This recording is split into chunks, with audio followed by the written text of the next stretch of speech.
Bismillahirrahmanirrahim. Assalamualaikum warahmatullahi wabarakatuh. Alhamdulillahirabbil alamin, hamdan katsiran thayyiban mubarakan fih. Pertama dan utama sekali, marilah sama-sama kita panjatkan puja dan puji syukur kita kehadirat Allah Subhanahu wa taala. Kedua, salawat dan salam turun untuk junjungan alam Nabi besar kita, yakni Nabi Muhammad sallallahu alaihi wasallam. Baiklah, yang sama-sama kita hormati selaku dosen pengampu Ibu Bunga Paramita SE MSI dan para teman-teman yang sama-sama kita banggakan. Baiklah, kami dari kelompok 1 akan mempresentasikan hasil pembahasan kami, yakni manajemen strategi perusahaan, yang dimana ini akan dibagi menjadi 8 pembagian. Sebelum itu, izinkanlah saya untuk memperkenalkan diri terlebih dahulu. Saya Ramadhani Saputra selaku moderator, yang kedua ada Irma Wati, yang ketiga ada Deswita Anggun Maharani, dan keempat ada Said Najibullah, dan yang terakhir ada Said Muhammad Ahyar. Baiklah, untuk pembagian tersebut yang pengertian akan disampaikan oleh saya sendiri, dan yang terminologi akan disampaikan oleh Saudari Irma, serta tujuan dan manfaat. Dan yang selanjutnya fungsi dan karakteristik akan disampaikan oleh Saudari Deswita, dan untuk ketantangan dan konsep akan disampaikan oleh Saudara Najib, dan yang terakhir kasus yang akan dibahas oleh Said Muhammad Ahyar. Baiklah, langsung saja kita masuk kepada pengertian dari manajemen strategi perusahaan. Manajemen berasal dari bahasa Inggris yang berarti manajemen, dengan kata dasar to manage yang menurut Kamus Oxford adalah yang artinya pengendalian dan pembuatan keputusan dalam usaha atau organisasi. Dan yang kedua itu artinya proses berurusan dengan atau mengendalikan orang atau benda. Manajemen berasal dari bahasa Perancis kuno, manajemen, artinya seni melaksanakan dan mengatur. Sementara itu, dalam Kamus Besar Bahasa Indonesia membedakan manajemen menjadi 2 pengertian.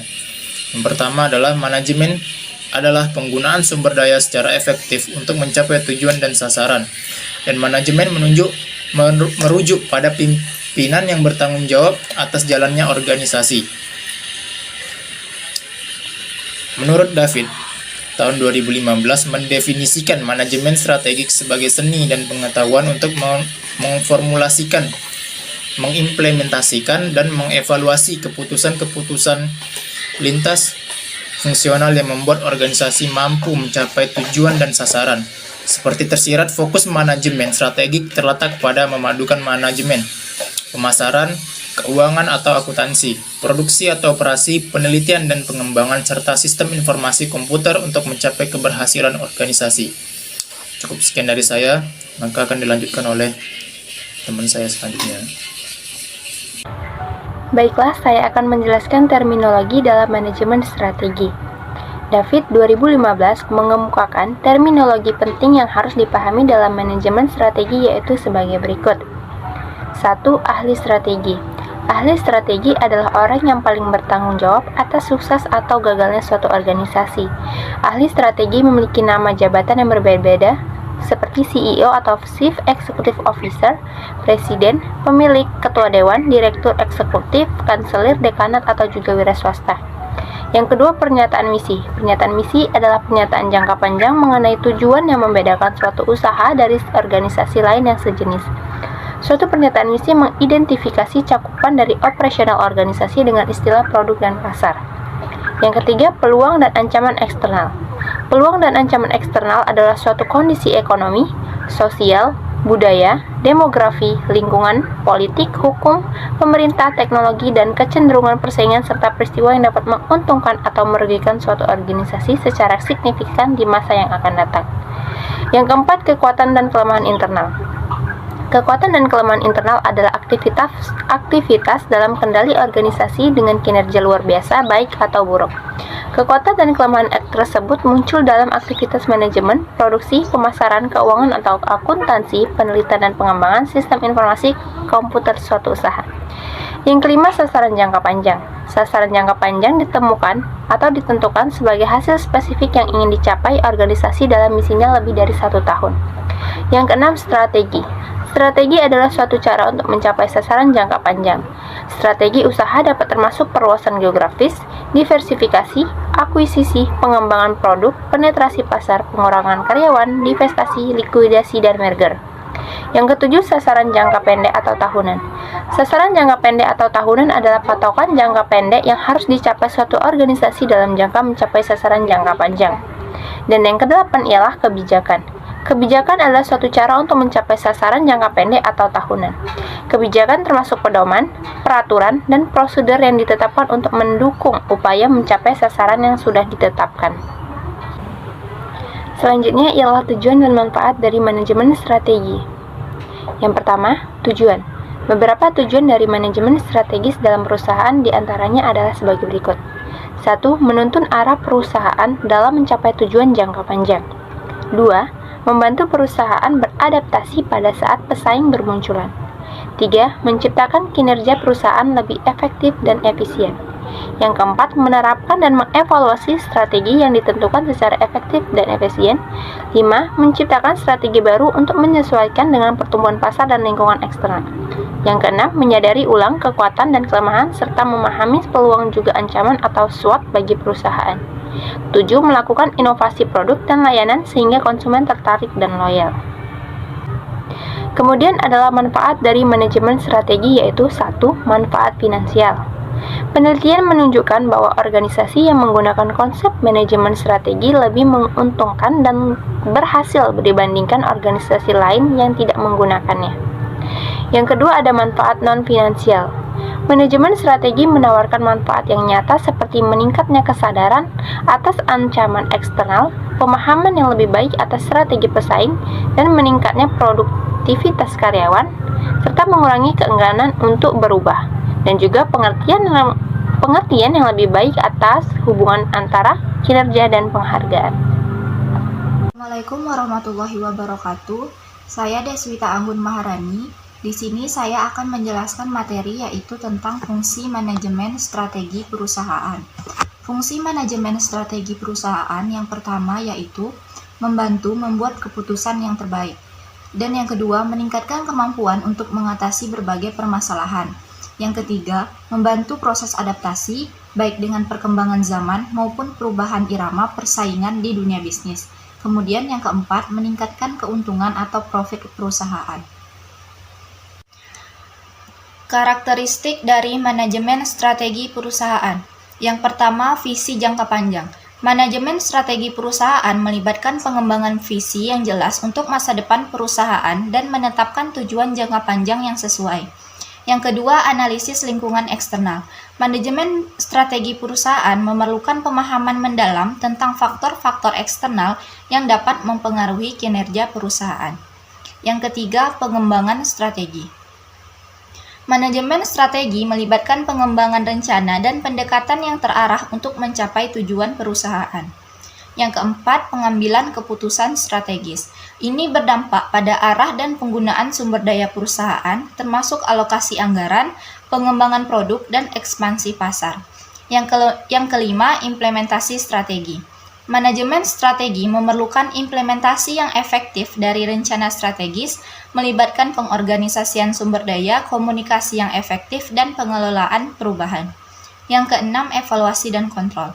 Manajemen strategi perusahaan melibatkan pemantauan kinerja strategis, evaluasi hasil, dan penyesuaian strategi jika diperlukan untuk mencapai tujuan jangka panjang.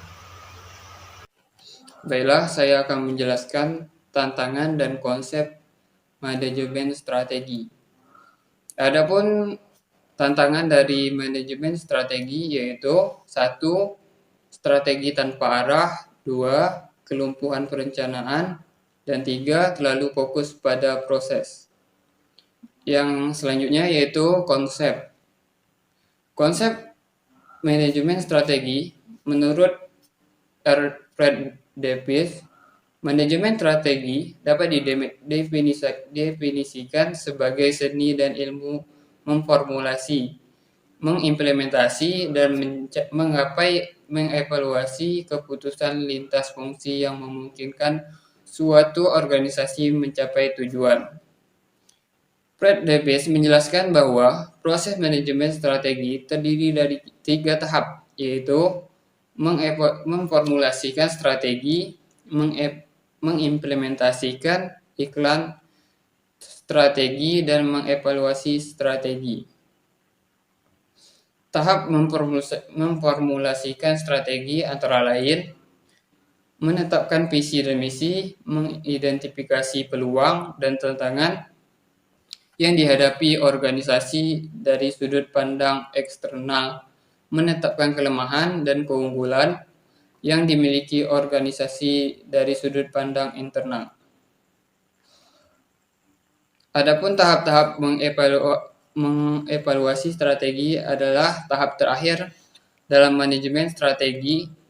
Para manajer sangat perlu untuk mengetahui ketika ada strategi yang sudah diformulasikan tidak berjalan dengan baik. Evaluasi strategi memiliki 3 aktivitas yang fundamental, yaitu mereview faktor-faktor internal dan eksternal yang menjadi dasar untuk strategi saat ini, mengukur performa dan mengambil langkah korektif. Bisa kita lihat dari gambar dari tabel konsep Fred Davis. Pada gambar itu ada beberapa tahap, yaitu tahap 1 bertujuan untuk menyimpulkan informasi dasar yang diperlukan untuk merumuskan strategi-strategi. Tahap kedua bertujuan untuk memunculkan strategi alternatif yang dapat dilaksanakan melalui penggabungan faktor eksternal dan internal. Tahap untuk menginput informasi dari tahap 1 dan tahap 2 tadi, yang dapat diimplementasikan sehingga memberikan suatu objektif bagi pemilihan strategi-strategi yang paling tepat. Baiklah, cukup sekian, saya serahkan kepada moderator.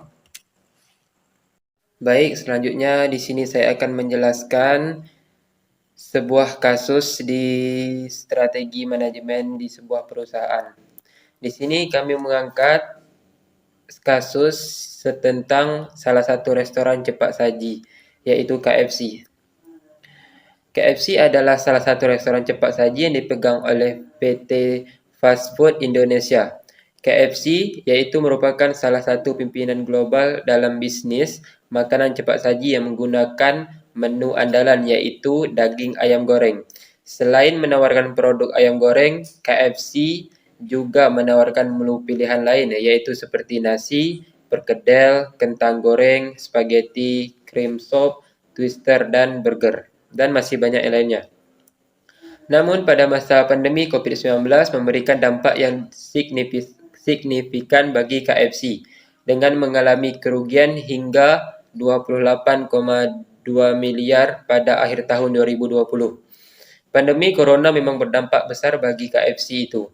Maka dari itu KFC harus mengubah strategi agar tetap berjalan di masa pandemi COVID-19. Untuk mempertahankan eksistensinya di dunia makanan cepat saji, pengelolaan ayam KFC tetap berupaya untuk mempertahankan bisnis dengan melakukan strategi. Yang pertama yaitu berperan aktif dalam sosial media. Dalam masa pandemi ini, KFC melakukan eksistensinya dengan melakukan promosi yang aktif melalui jaringan media sosial yang ada seperti Facebook, Instagram, Twitter, hingga layanan personal daring tak lepas dari serbuan marketing KFC. Yang kedua yaitu pengembangan layanan delivery order.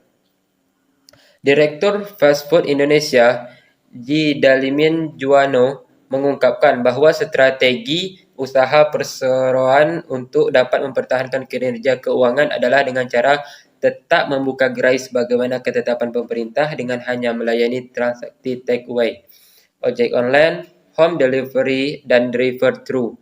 Saat itu, KFC tidak hanya mengandalkan layanan delivery order yang dilakukan oleh restoran itu sendiri, tetapi juga bekerja sama dengan layanan aplikasi yang tengah merebak di masyarakat, yaitu seperti layanan GoFood, GrabFood, hingga layanan lainnya yang berbasis pemesanan. Yang ketiga yaitu paket promo yang menarik.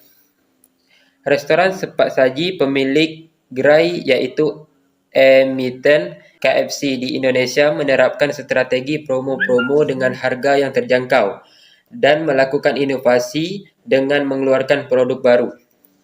Yang keempat yaitu desain ulang layanan dine-in dan take-away.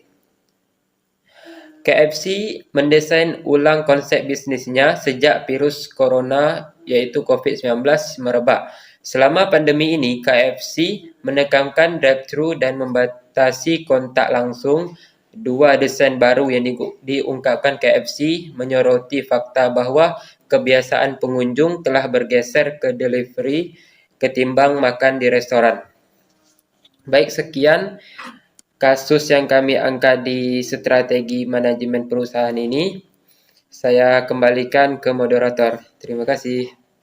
Oke, baiklah teman-teman semuanya. Baik, mungkin hanya itu yang bisa dari kelompok kami presentasikan pada hari ini. Terlebih dan terkurang kami semuanya mohon maaf apabila ada kesalahan kata, penyebutan kata-kata yang tidak sopan maupun tidak jelas. Kami mohon maaf sebesar-besarnya karena sesungguhnya kebenaran datangnya dari Allah dan kesalahan itu datangnya dari diri manusia itu sendiri yang khilaf dan tak luput dari perbuatan dosa. Cukup sekian dari kelompok kami. Nun wal qalami wa ma yasturun. Assalamualaikum warahmatullahi wabarakatuh.